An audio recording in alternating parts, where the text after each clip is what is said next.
Olá, peregrinas! Vamos falar de vinhos brancos, como recomendar um vinho branco, né? O que que conta aí? Bom, às vezes as pessoas acham que vinho branco é tudo igual, né?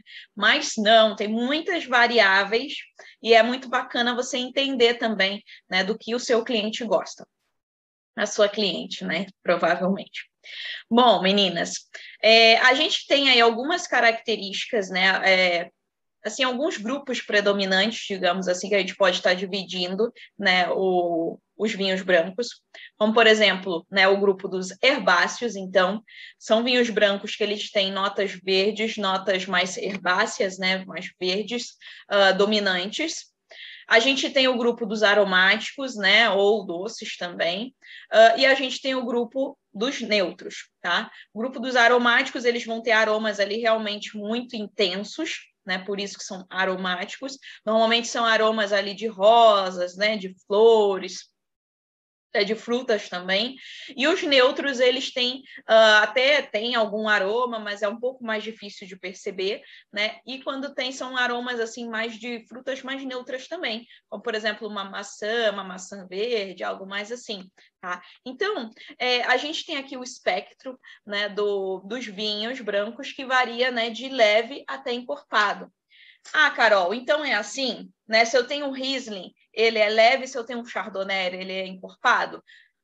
Não, não é simples assim. Isso eu estou falando só de uva, tá? Por quê? Já falei com vocês aí em outros momentos, a gente tem também a vinificação. A vinificação vai influenciar 100%, né, na verdade. Então, assim, vai depender. Se eu quero fazer um vinho fresco, um vinho jovem, né, ou se eu quero fazer um vinho encorpado, um vinho amadurecido, né? Então, isso vai ser diferente. Claro que, né, no espectro aqui que a gente vê, eu não vou pegar essas uvas mais leves e fazer um vinho encorpado, né? Ou amadurecer em carvalho, por exemplo, porque não combina, né? A própria uva, ela não vai, ela tem muita acidez, né? E não vai combinar, então, com o carvalho. Tá? Então, normalmente, a gente utiliza, né, as uvas ali do final do espectro, como Chardonnay, Viognier, né, Roussanne, Marsanne, para amadurecer em carvalho, tá? Para vocês terem ideia. Só que se eu fizesse uma mesma vinificação, né, mesmas técnicas e tal, e só comparasse assim, aí sim daria 100% esse espectro aqui, tá? Agora, isso aqui também dita muito a questão da acidez, né? Para quem já participa aí da Confraria Enopatia, eu já dei uma aula sobre isso, né? E a gente já viu na prática, a gente já debateu, né? O gosto, é muito importante a gente entender o gosto do nosso cliente, né? É uma pessoa que toma suco cítrico, por exemplo, que aprecia, que gosta de uma limonada, que gosta do suco de maracujá, as sobremesas normalmente de preferência são cítricas. Isso vai dizer muito. Normalmente essas pessoas elas têm uma tolerância maior à acidez e apreciam a acidez. Mesmo sendo uma mousse de maracujá, Carol, que é doce, sim, porque, né, a gente tem acidez lá, e ela poderia estar preferindo um chocolate, né? Outras coisas. Então, assim, se ela prefere os cítricos, isso é muito importante saber. Agora, ela não gosta, né? Incomoda. Tem gente que se sente incomodado com a acidez. Normalmente, aquelas pessoas, né, do Minotypes lá, as formiguinhas, né, as que gostam de bebidas doces, normalmente elas sentem incômodo com a acidez. Então, para essas pessoas, se você nota que a pessoa ela só gosta de coisa doce, né, que ela ainda de repente está começando no mundo do vinho, então assim, de preferência, né, você vai indicar vinhos mais neutros, né, brancos ali mais neutros, ou até os aromáticos seriam ainda mais indicados, tá? Como, por exemplo, os moscatos, né? Os moscatos são ideais para quem está começando, né? A Gewürztraminer, né? Esses vinhos mais aromáticos, tá? Vinhos mais ácidos, para quem gosta, né, de algo mais fresco, né, eles normalmente também têm ali o herbáceo ali junto também. Então, por exemplo, a Sauvignon Blanc, né, a Vermentino. Esses vinhos, para quem gosta desse perfil, é ótimo, né? Eu, por exemplo, é o meu estilo de vinho, falando assim, não parece ser muito atraente, né? Mas dos vinhos brancos é o meu preferido. E esse daqui, né, esse estilo mais fresco, uma acidez mais marcada, vai muito bem com frutos do mar, né, quando a gente pensa em harmonização, então já começa a abrir o apetite. Já nas aromáticas, a gente tem também a torrontés, né, que a gente encontra aqui no Brasil também já, tem vinícolas que vinificam, né, mas eu sempre recomendaria ali a moscato. Se o seu consumidor ele gosta de vinhos brancos aromáticos, mas ele já está um passo à frente, aí a Guevou realmente e a torrontés ali são bacanas de você estar indicando. Já mais neutros, por exemplo, né, são vinhos que eles não vão ter tanta expressão, né, aromática, mas normalmente eles têm mais estrutura, então até para harmonização, né, é mais fácil de estar acompanhando um prato, um risoto e tal. Então, né, se é uma pessoa que ela já toma um vinho mais encorpado, ou assim, ela quer algo mais neutro mesmo. Então, Chardonnay clássico, né? Chardonnay clássico. Pinot Gris também, Semillon. Agora, a gente também pode ter esses vinhos aí, né? O Chardonnay, o Viognier, mais encorpados, como eu falei. Tem aqui as barricas, né? E a gente pode estar fazendo esse amadurecimento em carvalho. O que isso vai dar? Vai trazer aromas terciários, né? Então, especiarias, dependendo, né? Se for na barrica francesa, mas se for na barrica americana, que também é muito usada, por exemplo, com o Chardonnay, a gente tem ali aromas, então, chocolate branco, né? Caramelo, coco, né? Então, baunilha, combina bastante, né, com o Chardonnay. E vai dar também mais tanino, né, porque o vinho vai extrair o tanino da madeira, então vai ficar um vinho mais encorpado, né, um vinho também com maior longevidade, maior capacidade de guarda, tá? Outro fator que também vai determinar ali a identidade do meu vinho branco é a fermentação malolática, né? Que é o quê? É a transformação do ácido málico em ácido lático, né? O ácido málico é aquele ácido que eu tenho na minha maçã, né? E o ácido lático que eu tenho no leite, ou seja, eu vou diminuir a sensação de acidez, né? É um ácido mais fraco, né? Então vai ficar mais delicado. E aí vem aromas amanteigados, aromas lácteos, aromas de iogurte, né? Aroma mesmo de manteiga, de brioche, tudo isso vem desse brioche não, brioche vai vir aqui já na sequência aqui que eu olhei para as minhas amiguinhas aqui e me lembrei. Que então são nas borras, né? A gente tem aqui as levedurinhas aqui. Quando elas morrem, né? Depois que elas fazem a fermentação, elas morrem e aí a gente começa o processo de autólise, né? Que a gente chama.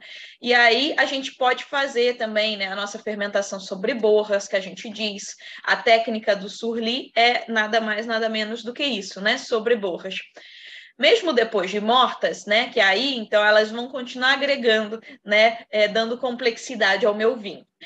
As leveduras mortas, elas agregam, né? Polissacarídeos e aminoácidos, né? Que vão dar aquela sensação de cremosidade, untuosidade também ao meu vinho. Tá? E outro fator, então, que a gente tem é o contato também com as cascas. Aqui eu botei uma laranja para lembrar do vinho laranja. O vinho laranja ele é feito assim.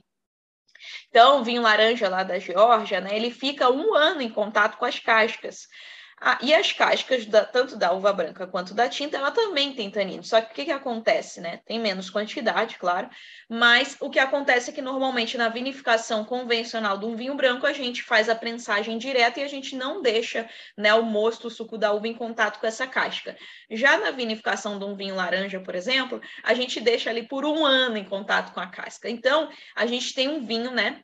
Ele pega mais, ele tem mais astringência, ele tem mais amargor, tá? Então, é um vinho muito peculiar, muito único. Claro que aqui eu estou falando de um vinho singular, né? Raramente a gente tem acesso a um vinho desse, mas é que é importante vocês saberem, né? Porque vai que o cliente de vocês, ele quer algo diferente. Então, é bacana vocês entenderem aqui, né? Esse espectro. A gente tem uma outra roda aqui que eu achei muito legal, né, do Winefolio também. Gente, vocês veem que eu sou fã de carteirinha, né, do Winefolio. Tenho que dar todos os créditos, porque eu acho a linguagem dela fantástica. E aqui ela caracteriza, agrupa, né, 40 vinhos diferentes, tá? Então aqui tem herbáceo, tem encorpado e seco, né, encorpado e doce, leve e doce, e leve e fresco também, né? Seco aqui. Então, pessoal, é muito bacana para vocês entenderem. Claro que a gente pode ter um alvarinho, né, que vai ser, o pessoal quis fazer suave, por exemplo, né? Só que aí é o método de vinificação que foi escolhido, né? Normalmente, por si só, ele vai ser um vinho seco e fresco, tá? E leve. Então, isso é bacana também para vocês terem bem útil, tá? Vamos aos vinhos tintos agora. Vinhos tintos, então, a gente também tem um espectro aqui, né? Que vai, então, do mais leve até o mais encorpado, tá? Vale a mesma regra que eu falei para os vinhos brancos, a vinificação também vai influenciar, claro, né? Aqui, especialmente, tempo de maceração, né? Então, o contato das cascas, né? Do mosto com as cascas. Quanto mais eu extraio, né? Mais encorpado vai ficar, tá? Então, isso não quer dizer, eu posso fazer um taná, né?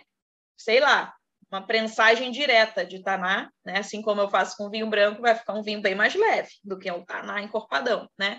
Eu posso fazer um vinho super, super, super macerado de Merlot, que está aqui, ó, tá aqui no meio da curva e às vezes vai ficar mais encorpado do que esse taná que eu fiz de prensagem direta, tá? Eu quero que vocês entendam isso. Eu sei que, ai, Carol, meu Deus, né? Coisa mais técnica. Mas é para vocês entenderem o fundamento, tá? Que não é só uma coisa, então tá, então eu olhei só a uva e deu. Não. Aí você vai olhar o quê? Se é um vinho jovem, se é um vinho de guarda, se passou por madeira, né? Por barrica. Então, esses outros fatores também, tá? Normalmente, vinhos com notas de frutas vermelhas, eles tendem a ser mais leves, tá? E vinhos tintos com notas de frutas negras tendem a ser mais encorpados, tá? Por natureza. Então, se vocês pegam aqui, né, nesse espectro, essas uvas de cá, elas têm mais aromas mesmo de frutas vermelhas, ou de frutas negras, perdão. E essas de frutas vermelhas, tá? Então, aqui Pinot, né, o Gamay, framboesa, groselha, tá? Aqui, né, mirtilo, amora, tá? Ameixa. Então, tem essa diferença mesmo, tá bom? Então, claro que, né, pode mudar dependendo de onde vem a uva, né? Então, assim, a gente tem que comparar coisas comparáveis, né? Como eu digo. Se a gente compara uvas de regiões, né, especialmente de clima diferente, né? Um vinho Syrah, né, de clima frio da França com o Shiraz, né, da Austrália, clima quente. São vinhos completamente diferentes. A gente está falando da mesma uva, né? Completamente diferentes, tá? O francês ele vai ser mais elegante, menos encorpado, né? Menos alcoólico. Por quê? Porque a uva ela não amadureceu tanto quanto num clima quente, tá, gente? É tudo questão ali lembrar da feira, tá?